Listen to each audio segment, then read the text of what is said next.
The Navy broke ground on a second carrier berth at Naval Station Everett in the spring of 2026. Not at Bremerton, where the dry docks are, where the carriers go for deep maintenance, where the workforce has been for decades. At Everett, a different basin, a different power grid, a different rail connection to the interior. 42 miles north of Bremerton by water, far enough that a single targeting solution does not cover both. The official explanation was maintenance throughput. The Bremerton yard was saturated. Gerald R. Ford had waited longer than planned for her scheduled depot availability. The second berth would relieve the backlog, cut the time hulls spent out of rotation, and keep more carriers deployable.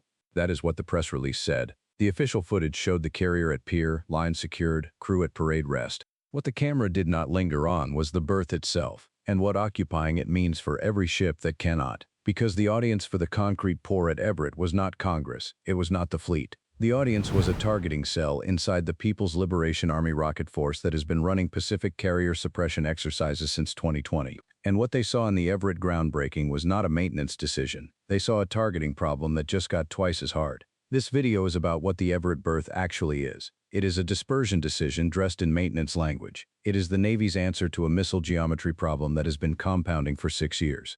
By the end, you will see why pouring concrete at a second pier is one of the more consequential force posture moves the United States has made in the Pacific in the last decade, and why it required no warships, no deployments, and no escalatory signal to accomplish it. The central question is not whether America needed more carrier maintenance capacity. It did. The question is why Everett, why now, and why the specific geography of the Puget Sound suddenly matters more than it has since the Cold War.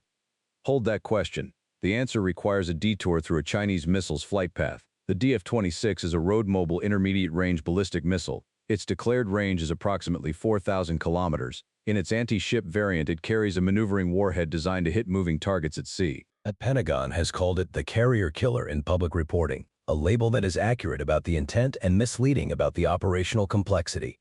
Hitting a carrier at sea is genuinely difficult. Hitting a carrier in a fixed berth, undergoing maintenance, with a known schedule is a different problem. A carrier in dry dock is not maneuvering. Bremerton sits on the Kitsap Peninsula. Its coordinates are publicly available.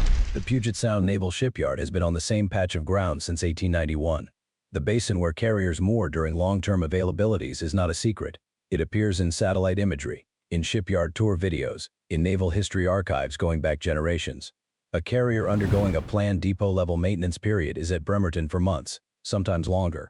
The hull is not moving. The maintenance schedule is, within margins, predictable. The DF-26 does not need to find a moving target to destroy that hull. It needs accurate coordinates, adequate warhead yield, and a launch window. The coordinates exist, the warhead exists. The geometry from a PLA Rocket Force launch position in central or eastern China places Bremerton well inside the missile's engagement envelope. This is not analysis based on classified intelligence. It is arithmetic using publicly declared ranges and publicly available geography. The implication, which the Navy has understood for years and which has grown more urgent as PLA Rocket Force inventories have expanded, is that a single concentrated carrier maintenance node on the West Coast is a strategic liability, not because it will necessarily be struck in a conflict, but because its vulnerability shapes the adversary's planning and therefore shapes American options.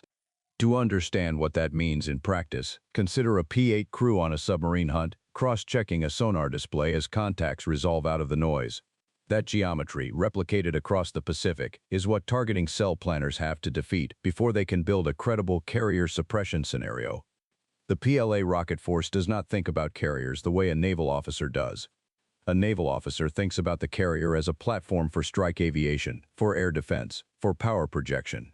The Rocket Force thinks about it as a node that, removed from the board before or early in a conflict, degrades the American ability to conduct strike operations against Chinese territory and forces. The carrier is not the threat, it is the enabler of the threat. Remove the enabler, and the threat calculus changes. Carrier suppression as a strategic concept means denying the adversary use of carriers in the critical opening phase of a conflict. That does not require sinking them at sea, which is genuinely difficult and would trigger an immediate escalatory response. It could mean striking them in port or dry dock before they can sortie. It could mean threatening that strike so credibly that the carriers must be moved before a conflict begins, which itself disrupts American positioning. The threat, if credible, achieves a strategic effect without a shot being fired. The target does not need to be struck. It needs to be holdable at risk. This is where Bremerton's geography became a problem the Navy could not ignore. For the last 6 years, PLA Rocket Force exercises have included scenarios that analysts and defense planners assess as carrier suppression rehearsals. Strike packages targeting fixed facilities, Coordination between conventional missile forces and ISR assets. Timing sequences suggesting pre-conflict strike windows. This is not speculation. It is the analytical conclusion of multiple Department of Defense assessments and open-source work by organizations including the Center for Strategic and International Studies and the RAND Corporation. The exercises are observable. The infrastructure being practiced against is identifiable from context. This channel breaks down the strategy behind the headlines, not just the headlines themselves. Subscribe, and you will see the next move on the board before the news cycle catches up. The specific vulnerability the exercises are probing is concentration.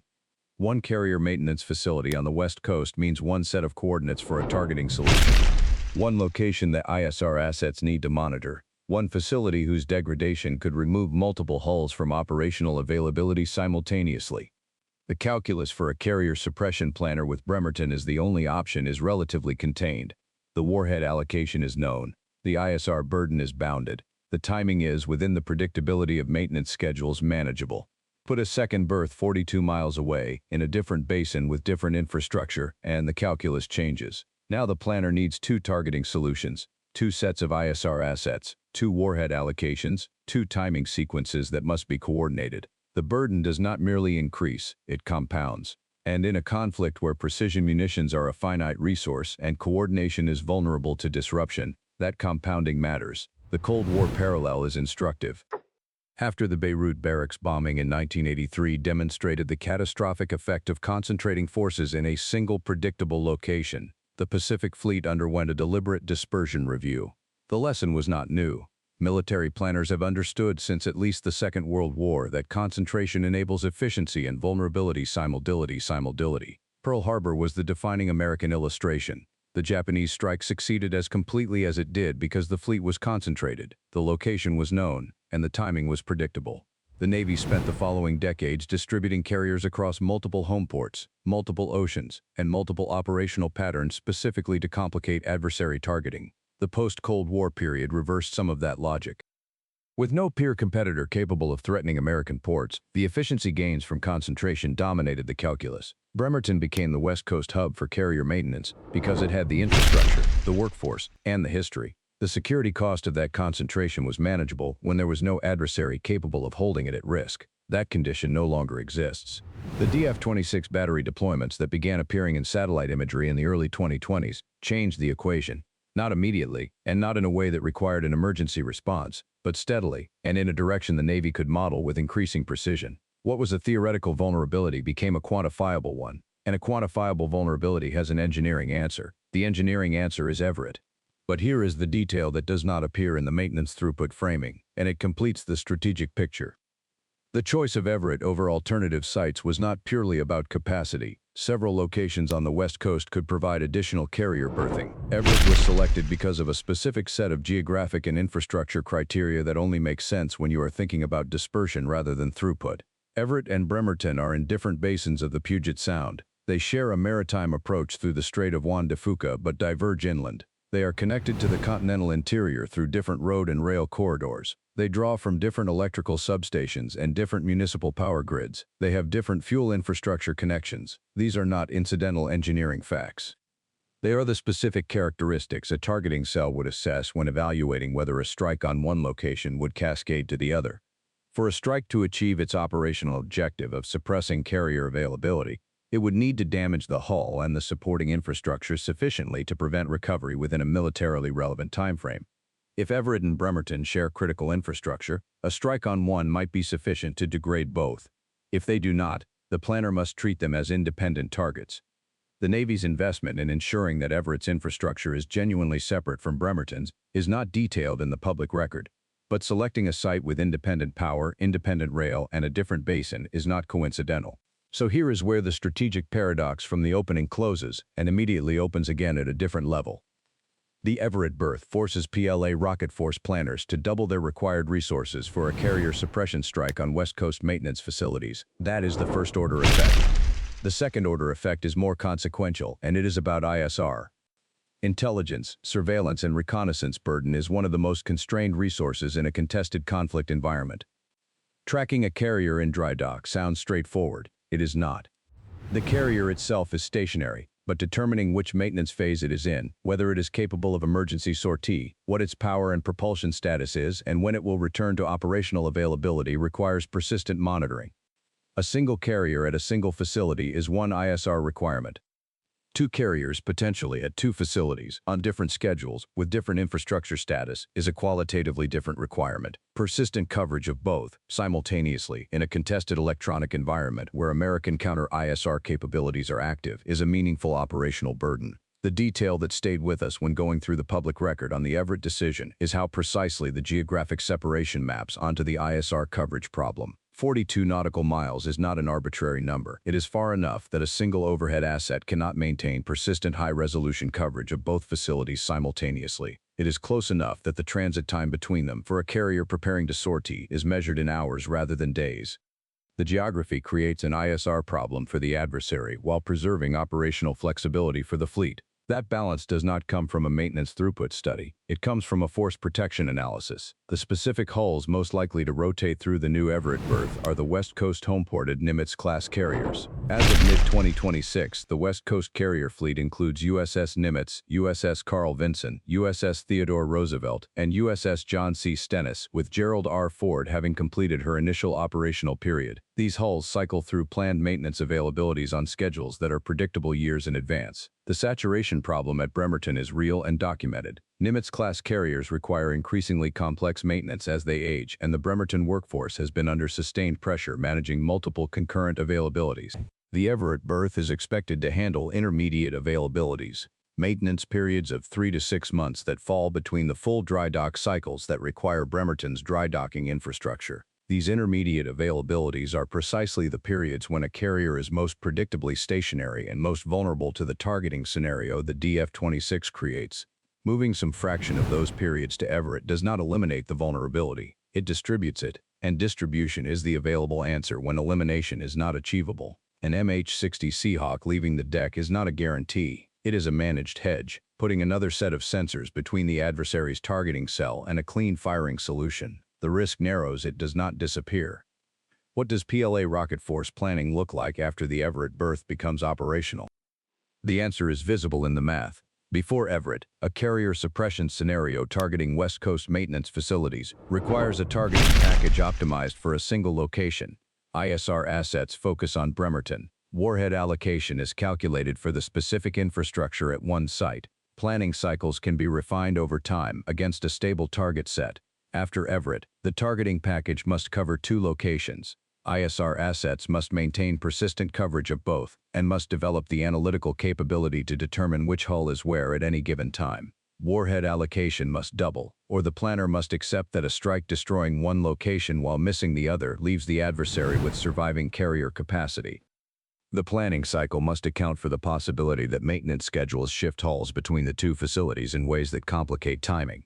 None of this makes a PLA carrier suppression strike impossible. It makes it more expensive, in missiles and in ISR assets, and less certain of achieving its objective. In a conflict where every precision munition represents a manufacturing and logistics commitment, and where ISR assets are themselves contested, that additional cost is strategically meaningful. The blunt writ here, the Everett decision matters more as a deterrence measure than as a maintenance measure. The throughput benefit is real but marginal given the existing industrial base constraints on the West Coast Naval Shipyard system. The deterrence benefit, the increase in the adversary's cost of holding carrier maintenance capacity at risk, is structural and persistent. The Navy got more value from the targeting calculus change than from the additional berth days. Whether that framing was explicit in the program documents or emerged from the geometry is a question the public record does not resolve. The hull tracking challenge created by two-node dispersion leads directly to the second-order consequence that closes the strategic loop. ISR burden is a finite resource, but the specific ISR burden created by the Everett-Bremerton split has a particular character that compounds the problem for PLA planners. It is not merely that there are now two locations to watch, it is that the relationship between those two locations creates a decision problem that must be resolved before any strike order can be issued. A carrier suppression strike has a time sensitivity constraint. The operational objective is to prevent the carrier from sortying into a conflict. If the strike occurs when the carrier is in early maintenance and weeks from being capable of emergency sortie, the operational effect is high.